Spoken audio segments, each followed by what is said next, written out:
মা হওয়ার পর থেকে দীপিকা পাড়ুকোনকে আর বলিউডে দেখা যাচ্ছে না।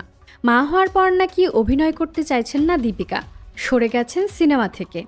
সন্তান জন্মের পর থেকে রূপালী পর্দায় খুব একটা দেখা যায়নি দীপিকা পাড়ুকোনকে। তার সর্বশেষ মুক্তিপ্রাপ্ত ছবি ছিল 2024 সালে। গত বছরের সেপ্টেম্বরে কন্যা দুয়ার জন্মের পর দীর্ঘ সময় আড়ালে ছিলেন এই বলিউড তারকা। ধীরে ধীরে কাজে ফিরলেও দিনে 8 ঘন্টা কাজের শর্ত রাখায় ইতিমধ্যে বলিউডে আলোচনার জন্ম দিয়েছেন তিনি। এরই মধ্যে জানা গেল আরও একটি বড় প্রজেক্ট থেকে তিনি নিজেকে সরিয়ে নিয়েছেন।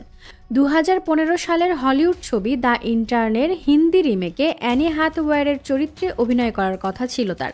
উদ্যোক্তা এক নারীর গল্প নিয়ে নির্মিত ছবিটি ইন্টার্ন চরিত্রে প্রাথমিকভাবে ছিলেন ঋষি কাপুর। তার মৃত্যুর পর সেই ভূমিকায় যুক্ত হন অমিতাভ বচ্চন। নানা কারণে শুটিং পিছিয়ে আসছিল। এই সিনেমার কেবল মুখ্য চরিত্রে না, প্রযোজক হিসেবে যুক্ত ছিলেন দীপিকা। অভিনেত্রীর ঘনিষ্ঠ এক সূত্র জানিয়েছে তিনি আপাতত অভিনয় থেকে কিছুটা দূরে থাকতে চান, যাতে প্রযোজনায় বেশি সময় দিতে পারেন এবং নতুন গল্পের পরিকল্পনা করতে পারেন। ফলে ইতিমধ্যেই নতুন নায়িকার খোঁজ চলছে। সন্তান জন্মের পর থেকেই বলিউডে নিজেকে অন্য ভূমিকায় দেখতে চাইছেন এই অভিনেত্রী। তার পরিকল্পিত 5টি কাজের প্রথমটি দ্য ইন্টার্ন।